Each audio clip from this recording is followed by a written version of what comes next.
how's everybody doing? So I did a video as a video response to Creative Redundancy's video on urban survival kits, going out in your urban areas and just picking up stuff that you find out there to use for survival.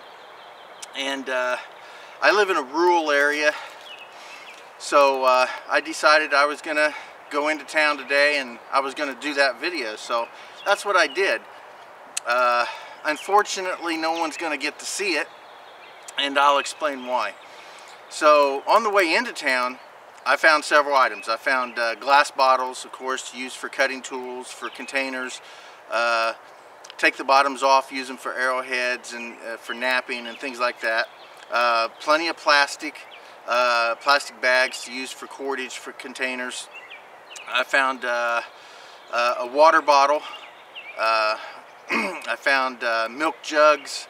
I found an old tire that could be burnt for signaling, or could be cut up and used for soles in shoes and things like that.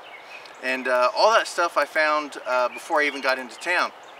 Once I got into town, I went downtown, parked my vehicle, and I went walking along a trail. It's a walkway that goes through our downtown. And while there, I came across what was only considered at the beginning was a couple places that homeless people were sleeping and gathering. And I found a bunch of old clothing, blankets, you know, old tin cans, aluminum cans. You know, aluminum cans would be used as alcohol stoves and containers, and you know, many. You could cut them up, and you could actually use the aluminum as a cutting tool. Not that it would be fantastic, but you could do that. So anyway, I found a fire pit that they had gathered a bunch of bricks and had made a nice little fire pit. And I started exploring these little homeless camps, I guess I could call them. I don't know if that's the proper terminology, but that's what they were. They were basically homeless camps. So I started exploring the two that I found, and the video kind of morphed or mutated, I guess you would say, into oh look, I found there's cordage. Hold on.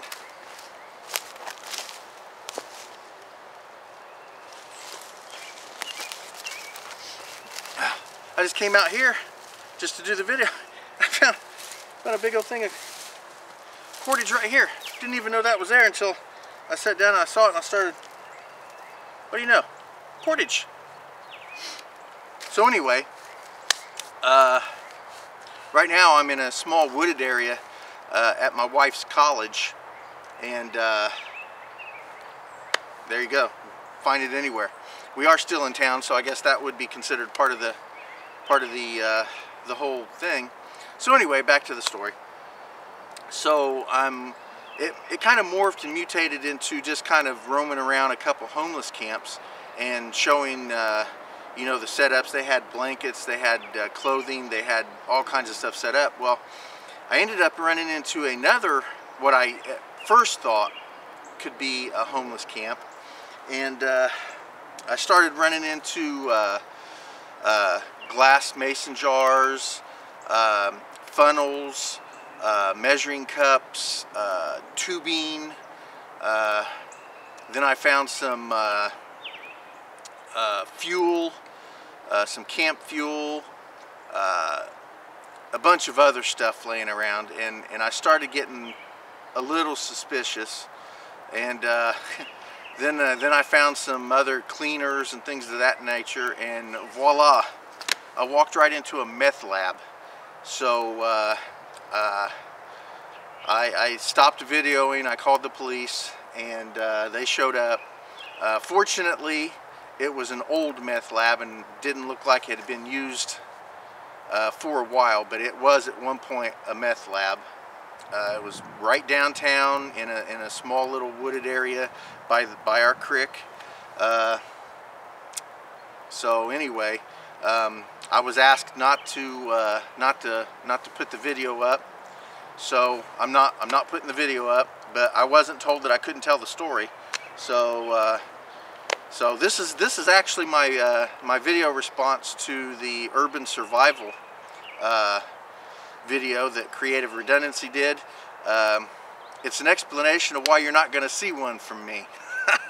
I stumbled into a meth lab. So anyway, I did enjoy watching his video. I did enjoy doing the video. It was nice. It was fun up until, you know, I walked into that situation. So anyway, thanks for watching Bentley's Backwoods Bushcrafting, and everybody be safe out there.